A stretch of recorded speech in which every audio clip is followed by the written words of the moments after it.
কথা ছিল ঈদের পর প্রেক্ষাগৃহে আসবে আরিফিন শুভর ছবি নূর। রায়হান রাফির পরিচালনায় যে ছবিতে শুভর বিপরীতে অভিনয় করেছেন ঐশী। তবে চলমান পরিস্থিতিতে মুক্তি পিছিয়েছে ছবির, নির্ধারিত হয়নি পরবর্তী মুক্তির তারিখও। আরিফিন শুভ অভিনীত আরেক ছবি নীলচক্রও ছিল মুক্তির মিছিলে। বর্তমান পরিস্থিতি বিবেচনায় সেটিও এখন অনিশ্চিত। মিঠু খান পরিচালিত নীলচক্র ছবিতে আরিফিন শুভর বিপরীতে অভিনয় করেছেন মন্দিরা চক্রবর্তী। নির্মাতা জানালেন, দেশের অবস্থা স্বাভাবিক হলেই ফের প্রেক্ষাগৃহে আসবে নীলচক্র।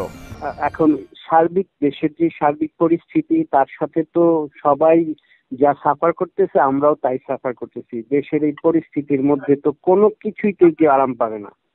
সিনেমা তো দূরের কথা, মানুষের এখন বিনোদনের ওই জায়গাটা নেই। সবার ভেতরে একজনের আতঙ্ক, কি হবে। তো সেই জায়গা থেকে মানুষের স্বাভাবিক মেজাজ না আসা পর্যন্ত সিনেমার এই বিনোদন আসলে ওইভাবে হবে না, কার্যকর হবে না। সিনেমা সব সময়ের সিনেমা আমি যে কন্টেন্টের সিনেমাটা, মানে গল্প নিয়ে এই আমার পুরো ফিল্মটা তৈরি হয়েছে, সেটা সব সময়ের সিনেমা।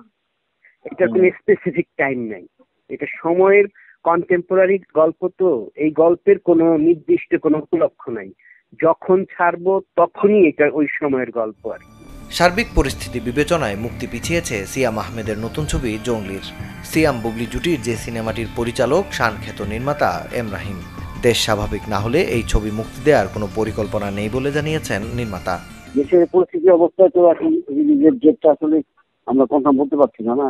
স্বাভাবিক হোক, তারপর ডিসিশন নেবে যে আসলে কখন কবে আমরা এখন ডিসেম্বরে দেবো না নভেম্বর দিব, সেটা আসলে এখন বলতে পারছি না। ঠিক না, এখন এই অবস্থায় আসলে এই ছবি সম্বন্ধে আলোচনা করাই আসলে পরিস্থিতি স্বাভাবিক হোক, ইনশাল্লাহ আমরা ভালো ফিল্ম দেখি, তারপর আমরা রিলিজের ডেট দেবো।